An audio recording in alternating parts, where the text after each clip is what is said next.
What up, Blockchain Nation? What up, YouTube? Thank you for taking time to watch this video.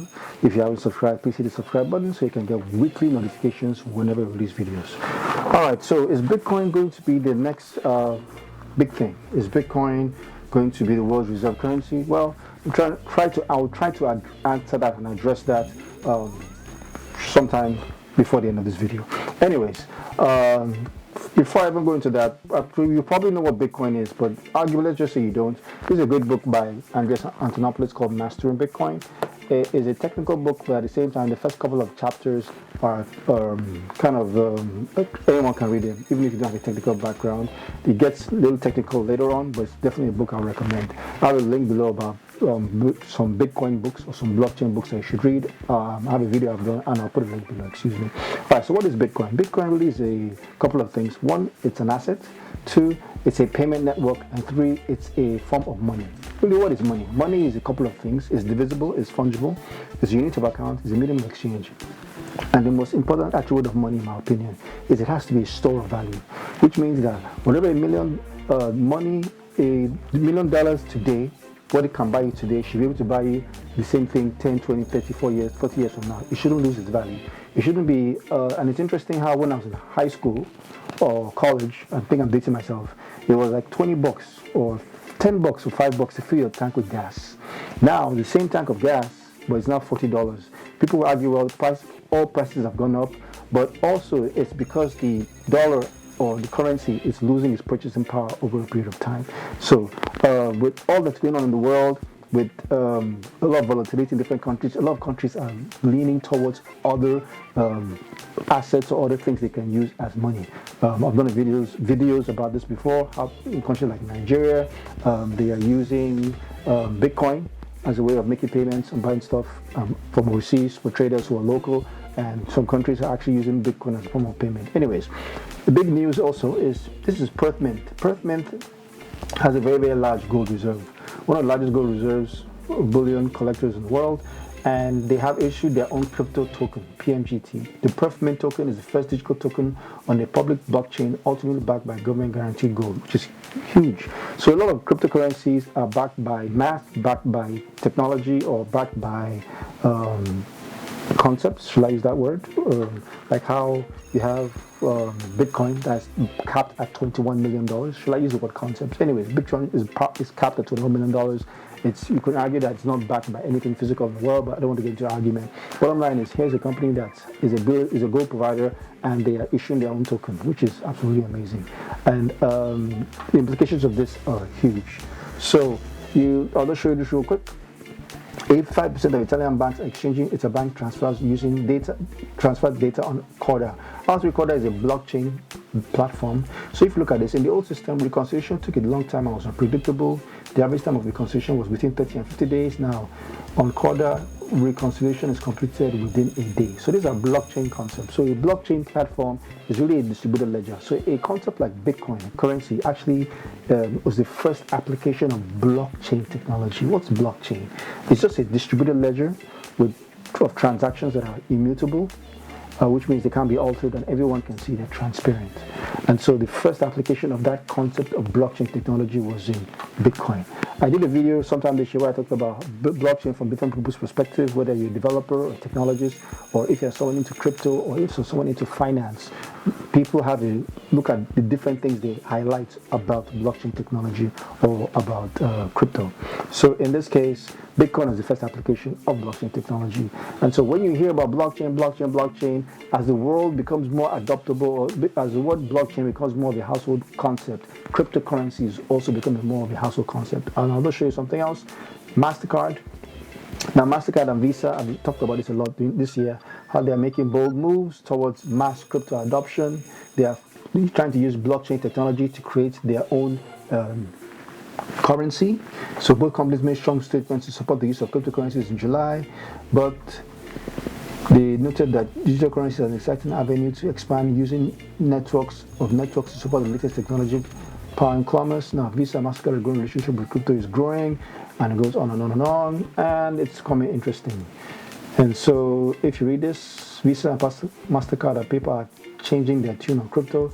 I'll play this video real quick. It's by Cold Fusion. Please watch this full video on Cold Fusion's on YouTube channel. I'll leave the link below. But I want to play a quick snapshot from this, if you please. It seems that every bank and financial institution is finding uses for blockchain and cryptocurrencies. A couple of Swiss banks have recently been given approval to offer cryptocurrency trading. Mastercard, Visa, and PayPal are all pivoting their services to incorporate crypto and blockchain. We're very excited about blockchain technology. We have been working with it for quite a while. We have partners we work with it on. We have a product we're piloting that uses distributed ledger technology. Blockchain, we think, is a potentially very valuable technology. That's good. Also, blockchain is a company like Maersk is using a blockchain solution to handle supply and logistics. I know they were working on Hyperledger Fabric on a project. I'm not sure if this is the exact project, but I know I read something in the news about how they're working together for a supply chain project, which is really exciting. And I'll also show you this one last video from Cold Fusion's website. Please watch the entire video by Cold Fusion, but you gotta watch this. I'll just this first. In South Africa, Tumelo Ramaphosa, son of the president, is trying to tackle the issue of illegal poaching, which has ravaged the country's wildlife in the name of greed. His product, StudX, works in partnership with IBM to use the Internet of Things and blockchain to verify the ownership of animals. The idea is to track an individual animal's movements, heart rate, and more, and put all of this data on a blockchain. This creates another layer of difficulty for poachers to illegally sell and illegally attain animals. So StudX is the first cryptocurrency for rare and endangered wildlife. It's an investment platform for profit. So it's the digital equivalent of a stock exchange for wildlife and livestock. A certain percentage now within the transaction cost as well between the farmers and ourselves will be dedicated towards conservation. So the whole idea is that we protect animals from hunters, predators, poachers, and disease. And that's what the whole idea of owning a token is that you're supporting anti-poaching technology and you're supporting anti-poaching initiatives towards supporting this animal in its natural environment. Yeah, so I mean, that's huge. So the way, when the blockchain becomes a household word, and everybody talks about blockchain, it actually, I've noticed, it also increases the people's affinity or people's concern or people's people wanting to get more information about cryptocurrencies. It's like how crypto goes, how blockchain goes, and vice versa. People argue and say, well, I heard people like JP Morgan talk about Jamie Dimon, who was saying that crypto is not a good idea, Bitcoin isn't a good idea, but the technology behind it is great. And then he's changed his tone to come back and say, hey, crypto might be a good idea after all, and they're issuing their own cryptocurrency. Well, anyways, that's an argument for another day. Bottom line is that it's going to affect our everyday lives. And I've said it so many times that you might not actually look at a new application and say, hey, this is backed by a blockchain, but it will just be a blockchain. You wouldn't know that the underlying fabric is something like it's backed by a blockchain network, but underlining it's the technology that is driving it will be something that is blockchain related. Like the example that I gave about Maersk, who are implementing a blockchain solution. You might just know that they're doing supply and logistics. You might know it's possible to track shipments or whatever, but you just won't know that underneath is a blockchain solution. Like now, the fact that Alt Recorder, you just notice that banks can make settlements easier, but you won't know the underlying technology is that. So I'm saying that to say, so when all is said and done, currently the price of Bitcoin keeps on going through the roof the more people start to engage and talk about blockchain technology. So as the world is leaning towards crypto, as the world is becoming more crypto-centric, as the world is leaning away from traditional banking systems, and people are more obsessed with their cell phones, I think it's going to change the way people do commerce. So at the end of this, when it's said and done, I really think that this is something that we can avoid. I think that this is the direction the world is going to go in. I don't control it. No one, I don't know who's controlling it, but it just seems like it's the next thing. It's the next evolution. How people are always on their cell phones. People are. I don't think currently his 4-year-old, my oldest son, is going to 10 years, 12 years from now, when he's 16 years old, I don't think he's going to walk into a bank and I'll tell him, hey, so you're going to walk into this bank, you're going to fill out all this paperwork, you're going to put in your money, you're going to have to drive all the way to an ATM machine, and then I need your social security, I need your details, and you have to put a minimum deposit of $20 in the bank, or $50, or what's the limit for Bank of America now, $25. my son's really going to look at me and say, go away, you're scaring me. Why do I have to do all that when I can do this for myself? That's the world that we're going to. I think it's inevitable. So the question is, will it be Bitcoin? It might be Bitcoin, it might not be Bitcoin, or it might not even be one thing. Currently, when you stream movies, you got Netflix, you got Disney Plus, you've got Hulu, there's so many out there. You use different services for different things. Some people are on Facebook for some things, people are on Instagram for some things. People prefer YouTube for videos, people prefer podcasts for audio. So I think we're going to live in a world whereby people are going to use different crypto platforms for different things. Bitcoin might be an asset class, it might be used as a store of value, or with things like Lightning Network, it might also be used for payments. Ethereum will be used to build the world's state computers. Applications run on Ethereum, and here's a big one, decentralized finance. Look at DeFi. DeFi is huge. So before we go to DeFi, look at, I want to say this last thing, DCEP. China is even creating their own digital currency. That is just amazing. So a lot of companies are going to follow, countries are going to follow. I know the European Central Bank has been talking about issuing its own digital assets as well, its own cryptocurrency.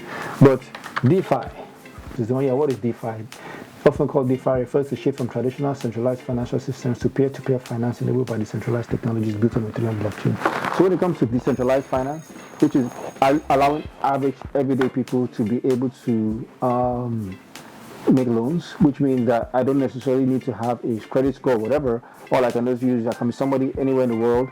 I can just buy Ethereum, stake my Ethereum on a platform like MakerDAO or like Compound, and I can buy DAI or buy some other stable coin, and then I can because I'm staking my Ether, I can buy DAI, and then I can take that DAI and I can put it on a platform like Compound, and it will yield interest. Bottom line is that I don't have to be poor, rich, you have to have money, but basically I don't have to have a credit check, I don't have to have a background check, I don't need to have a bank account. I can do all that on decentralized platforms like Ethereum, and that is big. So I think Ethereum or something like DeFi will have this use case, and people will use those platforms for decentralized finance. Then there'll be some platforms that people will use like IPFS for technology services. So I don't think it's going to be one thing.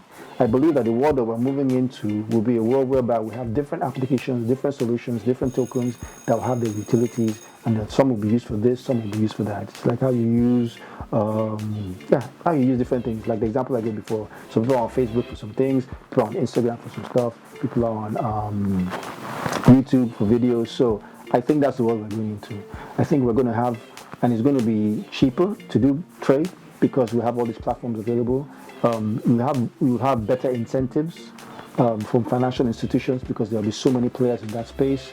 I think it's a very exciting world that we're going to live in. So I don't think it's going to be one thing. I don't think that. I think who knows whether we might have one world reserve currency if every currency in the world fails and the IMF or the World Bank decides that they're going to have their own crypto asset or cryptocurrency, or they have a company, a token like a currency like the SDR, which is specialized drawing rights. It's the something like that can be the world currency, or can have a crypto back world currency. I don't know what it will be, but I just don't think it might just be Bitcoin. I think Bitcoin is here to stay.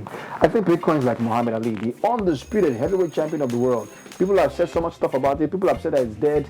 It started in 2008, 12 years later. The price is just going through the roof. So, yeah. So I don't think it's just one thing. I think it'll be a series of things. That's my personal opinion.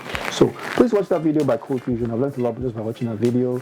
Let me know what you think. Is Bitcoin going to be the ultimate winner, or are we going to have other crypto assets, or what are your thoughts on this topic? So that's all from me.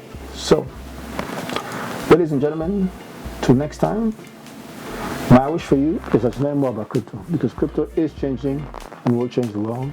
And those who get involved early in the area of decentralized finance or any other aspect of this space, I think those people will greatly impact the future. And then if that's you, let's go change the world.